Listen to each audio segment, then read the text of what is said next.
O Band Entrevista dessa semana fala sobre as eleições de novembro. A campanha eleitoral já começou e os candidatos estão em busca do seu voto. E o nosso convidado é o cientista político, empresário e escritor Antônio Lavareda. Lavareda, o Brasil é um país democrático onde o voto é obrigatório e a propaganda eleitoral na TV também. Ou seja, a gente já tem que encarar essa situação de obrigatoriedade. Em época de pandemia, você acha que o eleitor vai comparecer realmente às urnas, já que nas últimas eleições o número de abstenções foi bem grande?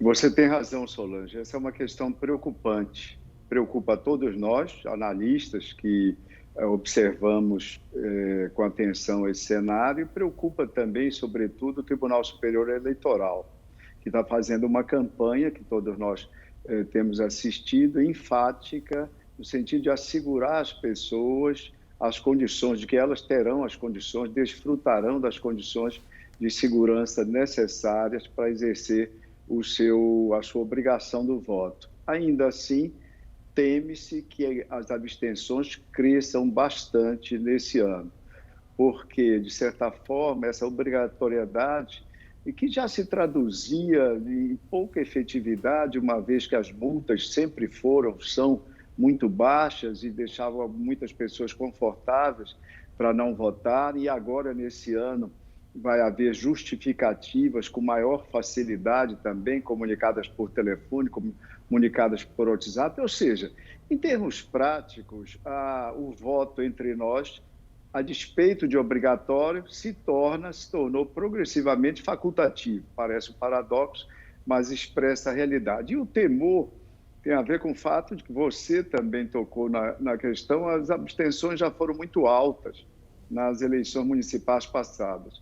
Na maior cidade do país, São Paulo, por exemplo, elas chegaram, juntamente com votos brancos e nulos, a representar 34% do eleitorado da cidade.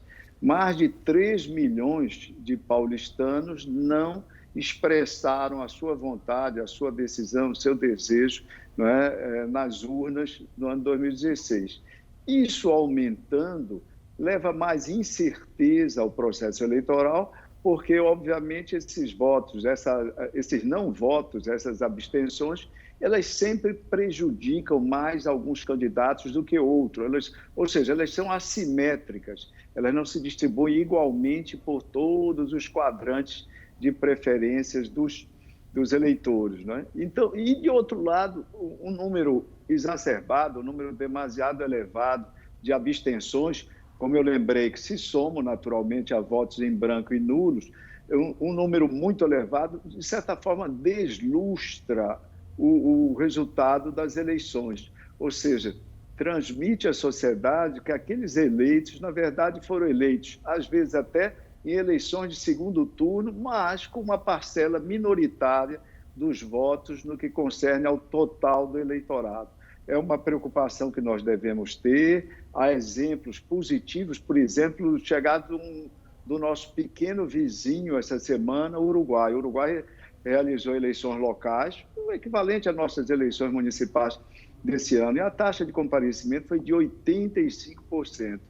Veja-se que a população do Uruguai tem um percentual bem maior do que a nossa população de idosos, de pessoas de terceira idade, que em tempos de crise sanitária, em tempos de pandemia, significa o grupo de risco, é chamado grupo de risco. Pois bem, ainda assim compareceram às urnas em grande quantidade, né, valorizando esse momento que, como eu disse lá no primeiro bloco, é um momento especialíssimo, é um momento que define, é a pedra de toque da democracia representativa, é a qualidade do processo eleitoral.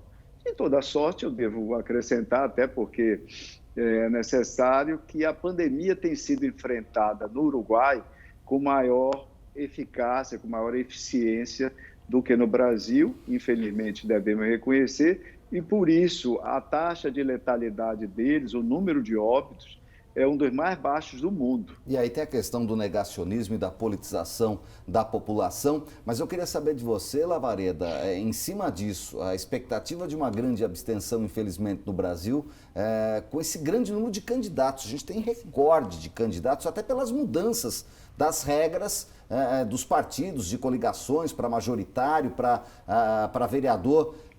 O povo está preparado, já está inteirado para escolher os melhores, faltando agora 1 mês e meio para a eleição?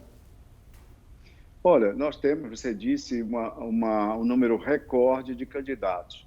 Isso foi estimulado, é bom que o espectador entenda, isso foi estimulado por uma legislação nova no que diz respeito às eleições proporcionais, que proibiu coligações entre partidos, de sorte que os partidos têm que apresentar uma chapa própria de candidatos. E isso, naturalmente, alimentou uma proliferação de candidaturas. Quanto ao preparo dos eleitores, há que se destacar duas coisas. Nós temos 2 sistemas eleitorais diferentes, não é, que vão estar sendo utilizados por cada um de nós, eleitores, no momento do voto em novembro. O primeiro deles é o sistema majoritário, um sistema no qual as pessoas vão e escolhem entre uma lista e votam. E quem for mais votado é o eleito. Né? Esse sistema que se chama sistema majoritário. É a escolha de prefeitos, tal como a escolha de governadores, a escolha de presidente. E o segundo voto é o sistema que nós temos para as casas parlamentares no Brasil, que é um voto proporcional de lista aberta.